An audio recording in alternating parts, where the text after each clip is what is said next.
আসসালামু আলাইকুম। আজকে নতুন একটি রেসিপি নিয়ে আবারও চলে এসেছি। একটি মাত্র আলু দিয়ে বিকেলের জন্য খুব সুন্দর এবং সহজভাবে নাস্তা তৈরি করে ফেলা যায়। আজকে এমনই একটি নাস্তার আইটেম তৈরি করে দেখাবো। তো চলুন মূল রেসিপিতে চলে যাওয়া যাক। প্রথমে এখানে একটি বড় সাইজের আলুকে সিদ্ধ করে নিয়েছি।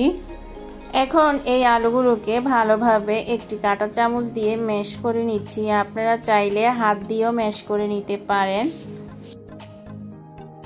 আলুগুলোকে খুব ভালো করে ম্যাশ করে নিয়েছি। এখন এখানে একটি কাঁচা পেঁয়াজ কুচি দিয়ে দিচ্ছি চিলি ফ্লেক্স। আমি হাফ চা চামচের চেয়েও কম দিয়েছি। ঝালের পরিমাণটা পছন্দ মতো বাড়িয়ে কমিয়ে দিতে পারেন। দিয়ে দিচ্ছি কিছু ধনিয়া পাতা কুচি, স্বাদ মতো লবণ দিয়ে দিচ্ছি, 1 চা চামচ টমেটো সস দিয়ে দিচ্ছি, সামান্য একটু সাদা গোলমরিচ দিয়ে দিচ্ছি। এখন এই উপকরণগুলো ভালোভাবে আলুর সাথে মিশিয়ে নিচ্ছি।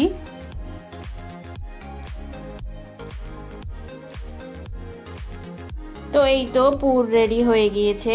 এখন কিছু ব্রেড নিয়ে নিয়েছি। ব্রেডগুলোর দুই সাইডটা কেটে ফেলে দিচ্ছি এবং এই ব্রেডগুলোকে দুভাগে ভাগ করে নিচ্ছি।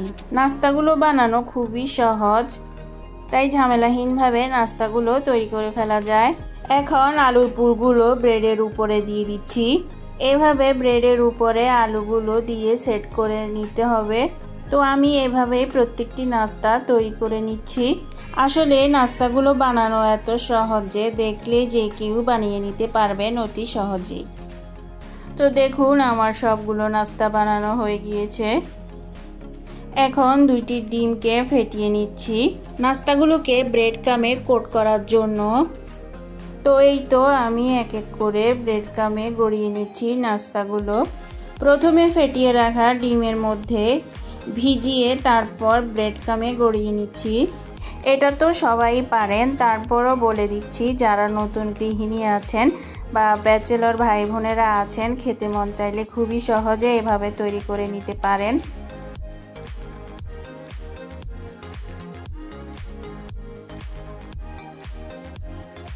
সবগুলো নাস্তা ব্রেড ক্রামে গড়িয়ে নেওয়ার পর এখন আমি এগুলোকে ভেজে নিচ্ছি। চুলায় একটি প্যানে মিডিয়াম হিটে তেল গরম করে এখন নাস্তাগুলো দিয়ে দিচ্ছি।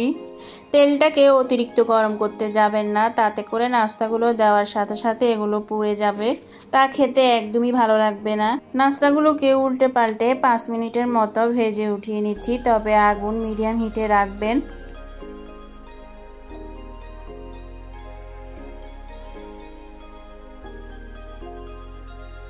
নাস্তাগুলো ভাজা হয়ে গিয়েছে। এখন আমি এগুলোকে উঠিয়ে পরিবেশন করে নিচ্ছি। এভাবে খুব সহজেই নাস্তাগুলো তৈরি করে ফেলতে পারবেন আপনার প্রিয়জনদের জন্য। আশা করি ভালো লাগবে। তো প্রিয় ভিউয়ার্স, আমার আজকের রেসিপিটি যদি আপনাদের ভালো লেগে থাকে প্লিজ একটি লাইক দিয়ে দিবেন এবং ফ্রেন্ডস অ্যান্ড ফ্যামিলির সাথে শেয়ার করবেন। তার সাথে সাথে আমার ফেসবুক পেজটি ফলো করে দিবেন।